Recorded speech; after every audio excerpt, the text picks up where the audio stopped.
stories about the bright side of education. Somos Sunnyside!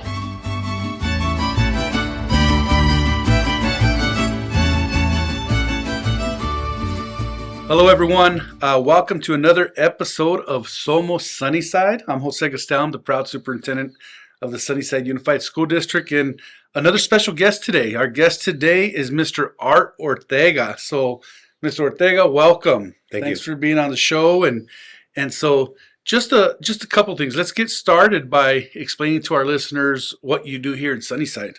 I'm the supervisor for maintenance. I really take all the load that comes this way, organize the jobs, make sure the jobs are getting done. I take most of the complaints, like I said, so we can get the jobs done. Try to make it run smoothly every day. There's not many complaints, is there?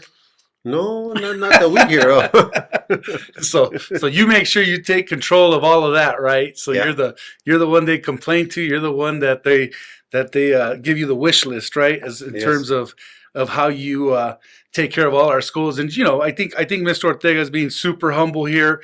He does his workload is just massive. I mean, to be responsible for 21 schools, district office, and they just do an amazing job. And we're glad to have him, as a leader in our maintenance department. I think Mr. Ortega and he'll share this with you. He's come up the ranks. He's been with the district for a long time. So talk a little bit about how long you've been with the district. What are the different, jobs you've had in the district, and how did you come to land this job? Yeah, I was a contractor back out there in the real world first, and I came in the district in 208. 208. 2008. 2008, and then I started in maintenance just as a carpenter specialist. I came in as a carpenter specialist. Came in doing remodel jobs like this, Los Amigos and stuff like that. Then I started coming up the ranks little by little. Took a little while because I just have to work as a group, as a family, really. The people here have to trust each other, learning experience. I came in here not knowing everything, but I do know enough that we can take care of the school district, make it a place that we can all enjoy and live. And I appreciate that. Every time I have discussions with Mr. Ortega, there's a job. There's no job he can't do. We truly appreciate his skill set because obviously in the long run it saves the district a lot of money in terms of funds, in terms of budget, when we can take care of those things in-house. The other piece I really appreciate, Mr. Ortega, is you always put our community first. You always put our students first, and you're more than happy to entertain those conversations with our school sites when they're in need of certain projects, or if they're in need of certain repairs that need to be done. And you're right. As you mentioned, we want our schools to be a place where our staff and employees come, our teachers come, our students come, and they feel comfortable. They feel like it's a clean place, like it's a safe place, and they enjoy the extra touches we put on our facilities. So talk to a little bit about, I hear you're a Sunnyside grad. What year did you graduate? You've been a community member here at Sunnyside for a long time. You have your family's from Sunnyside. So talk a little bit about that to us. Yeah, Mom graduated from Sunnyside High School, and I went to Liberty Elementary, the old Liberty. Used to have a hill on the side that we used to play with and get all dirty and then go home and get spanked. But anyways, I went to I went to Liberty, then ended up at Apollo, and to Sunnyside High School. We didn't have Desert View at the time because I graduated in 1978. Was the time I graduated. So it's been a while, and it's funny because I worked on the outside. When I came in here, I didn't realize how demanding the work was here, really, how hard it is for the community to please everybody. It's kind of hard because everybody expects for you to jump, but you got to figure things out as a team. Like I said, we have to work as a team. Starting from Mr. Costello first, we have to look at the whole picture before we decide what to do and stuff like that. So awesome. In terms of, I love that you keep talking about this piece of building culture, a team approach. Nobody in this business can do it themselves, right? And so, anytime you work for a school district, anytime you are serving the need of students in the community, it takes that approach of a team because we have different resources and we rely on different people. You know, the other thing I really appreciate that I hear, and you hear it from your coworkers, is how you've taken on that leadership role to train a lot of individuals, to teach a lot of individuals, you know, the different duties of the job. You know, you mentioned earlier that, you know, you were in the private sector as a contractor, and everybody knows that when you're a building contractor, there's a lot more money to be made, you know, and so, you know, I've always wondered, like, God, he can make so much money doing a lot of other things, you know, and we've had brief snippets of conversations, but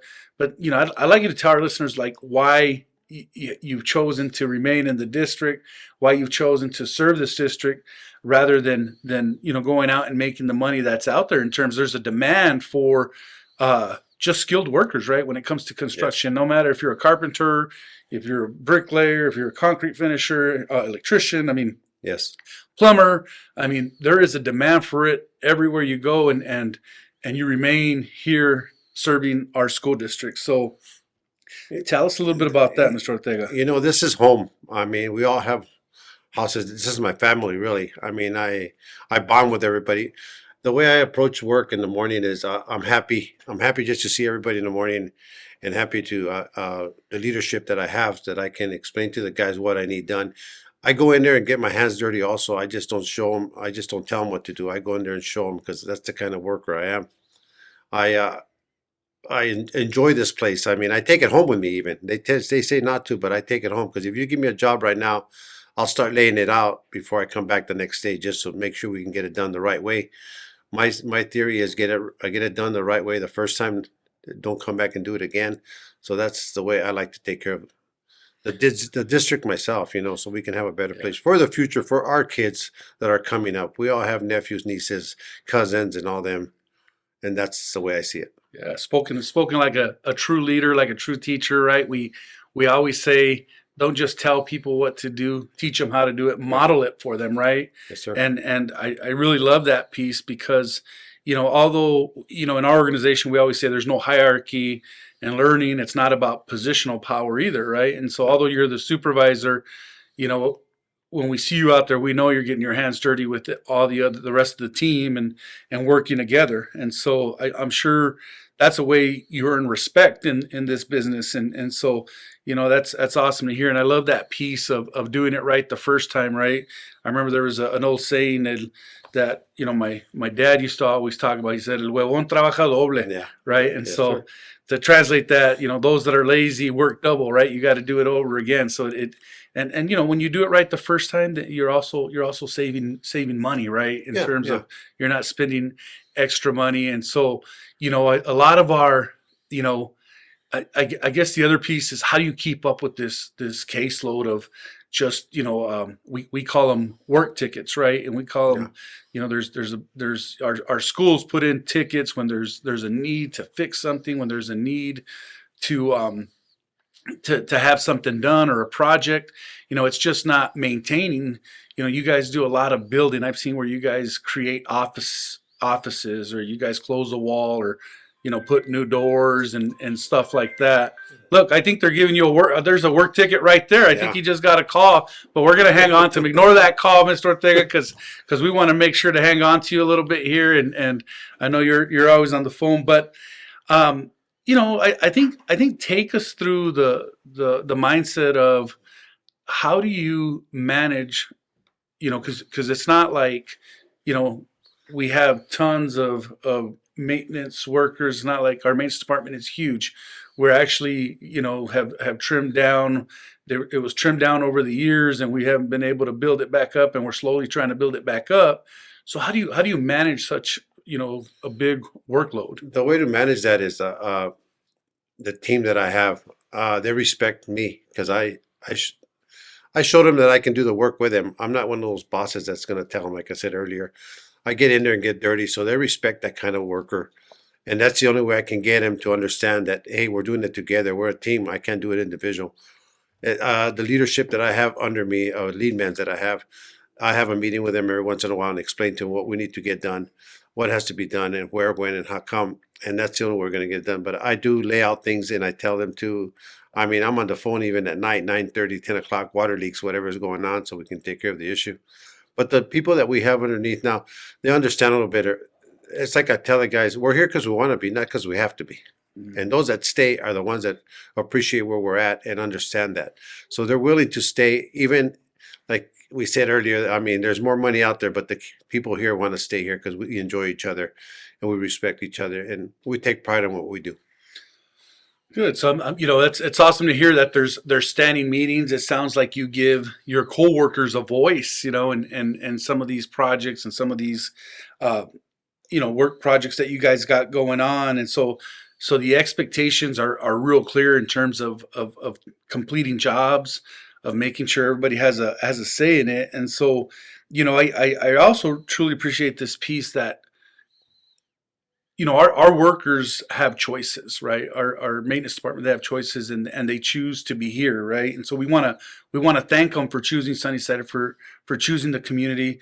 And speaking of leadership, there's been changes to the department, and I think as a school community, our schools are noticing that. They're noticing things are getting done a lot quicker. I've gotten more emails this year than I ever have of leaders on those campuses and teachers on our campuses thanking our maintenance department and thanking certain individuals for the work they've done. And quite honestly, I didn't get those emails before. And so I do want to attribute that to the leadership there, to the team there. Dr. Abel Morado is now our chief of operations officer, and he joined the team as well, and you moving into being the maintenance supervisor, and we've also added some additional individuals into some lead positions. And so I think the dynamics of what you talked about earlier of team first and building culture in that department is really showing, and it's always nice to hear there's a deep appreciation for what's going on in the schools, because you're right. You mentioned earlier, it's a lot of this work takes place behind the scenes, right? Yes. I mean, we do this work because we don't want to interrupt the school day. We do this work behind the scenes so it's ready for the next day. And sometimes that means getting called out at all hours of the day. And if there's a broken water line, if there's a plumbing issue, if the power goes out. And so talk a little bit about that shift. How has that shift happened in the department in terms of leadership, in terms of the team, and in terms of culture and the willingness of people to drop everything and go take care of a situation at the sites? Safety's first for the kids. That's what I tell the guys in the morning. Safety's first. The kids come first.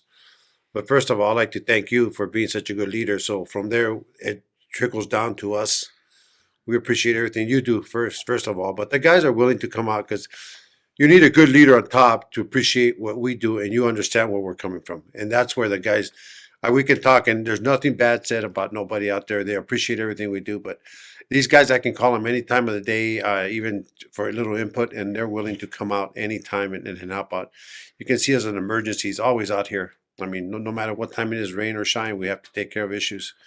But again, boss, I have to thank you for that leadership, that the people we have under you, that makes us a better person, and we can appreciate working here at this district a lot better than when. Oh, you guys are doing all the work. I'm gonna have to come out and help you guys, and I have to go get my hands dirty with you guys. I'm gonna have to come in the jeans and the botas one day and go help you guys and to see exactly what you guys do, right, and appreciate it even more. And so we definitely don't take that lightly at all. And so one of the things that's exciting is obviously it's been out there that we passed our overrides, right? We had an M&O override and we had a capital override that we successfully passed here in this past November. And so we're excited because we have 21 schools, and I think our youngest school, if you will, if I'm saying that correctly, is probably 10 years old. And that was, I think, the remodeling of Gallego Intermediate, right? Yes, sir. When it was formerly Chaparral, became Gallego Intermediate.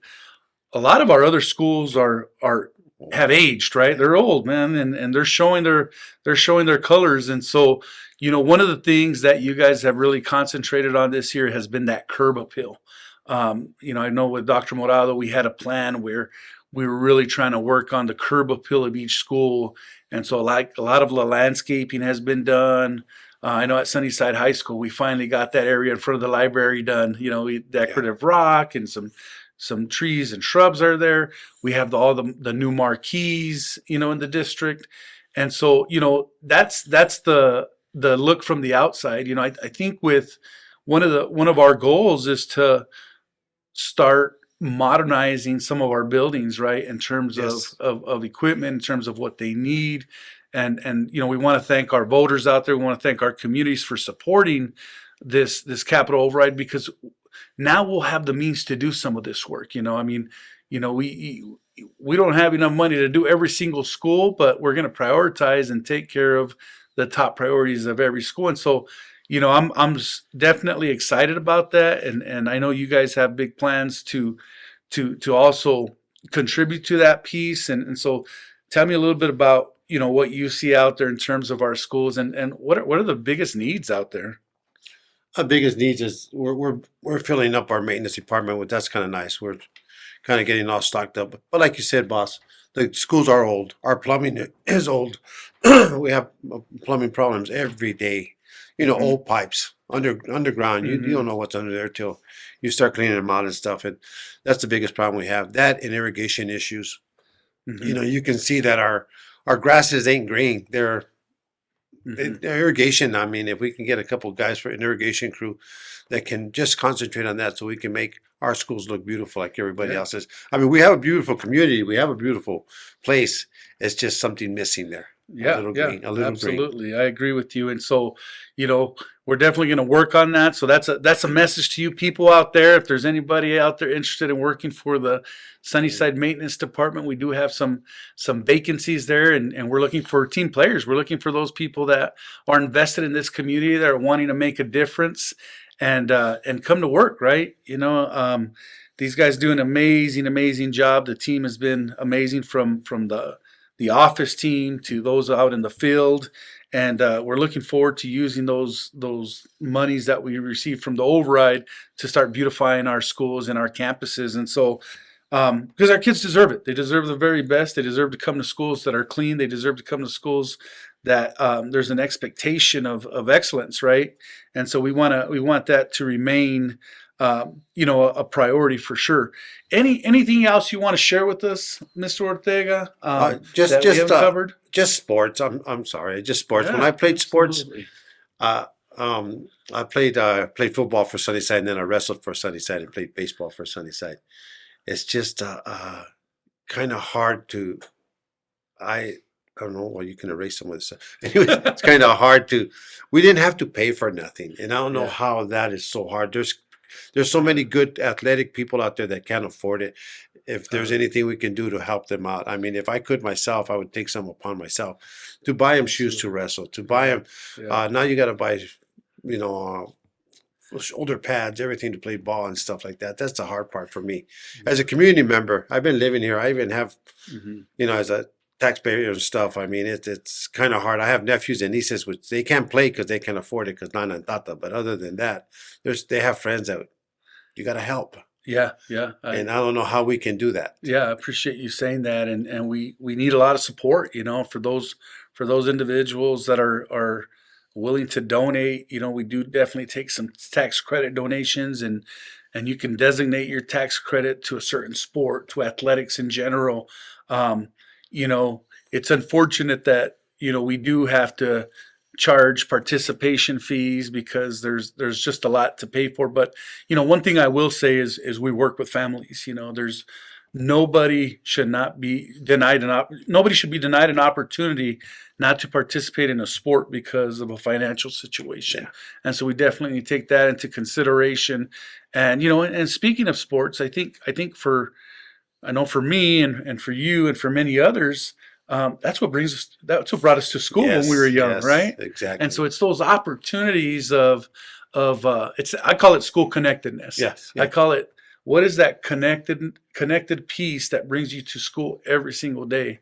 And for some kids, it's athletics, and for others, it's band, it's music, it's mariachi, it's dance, it's cheer. Yeah. You know, there's different things that bring you to school. In some cases, it's just a remarkable teacher, right? Yes, exactly. A counselor, a librarian, and so we have to help students define and identify their purpose, their passions, and so we can help them be successful. And so I appreciate you bringing that piece up because, for a lot of us, there was something that brought us to school every day, and that's what helped us be successful in the classroom. Not that academics weren't important, because they are important, and we know that if somebody's wants to play sports, then they got to get it done in the classroom as well. If somebody wants to participate in music or dance, they got to get it done in the classroom as well. And so, yeah, I mean, I would love for us to maybe pursue something where we can raise funds to help Yes. out those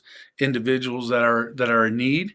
And we're trying as a district, and I hope this is noticeable, to provide state-of-the-art facilities, in terms of athletics, in terms of athletics, in terms of like our auditoriums. We're trying to invest as much as we can because our kids deserve it, right? Our kids deserve turf soccer fields, turf football fields, new gyms to play in, new wrestling mats, new uniforms, those types of things, new instruments. And so we're definitely trying to provide that to our students, and provide those opportunities because they deserve it, and they're just as good, if not better, than other students around the state and country. So I appreciate you being on the show, Mr. Ortega. Thank you for sharing so much about what you do as not only the maintenance supervisor, but as a community member. I know you have deep roots in this community. Your family has deep roots in this community, and we thank you for choosing Sunnyside, because we know that the skill sets that you bring, you could probably work anywhere you want, or have your own company in terms of being a building contractor and stuff. So any last comments to the audience here? No, thank you, everybody. Thank you, boss, for listening to what I have to say. I mean, I think it's important for us to let the word out about we have skilled workers here. We need some more if we can get them out there. It's you guys have to apply to get here and enjoy this beautiful house we have here, Sunnyside right. School District.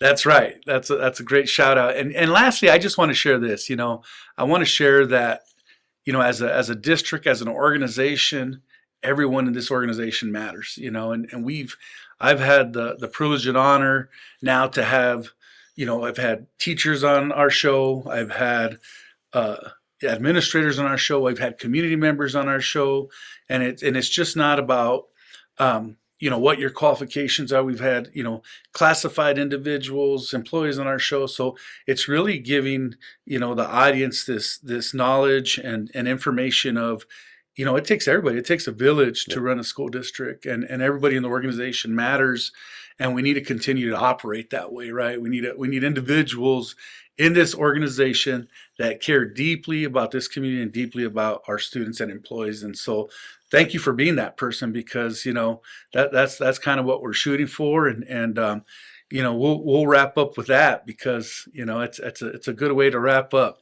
All right. Thank you. So again, thank you, everybody, for listening in. Somos Sunnyside.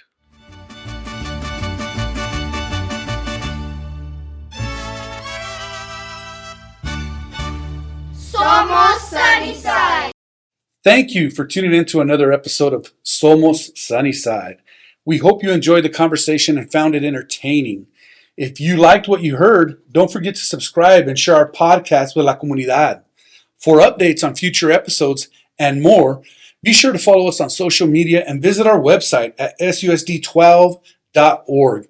We appreciate your support and can't wait to have you back for the next episode.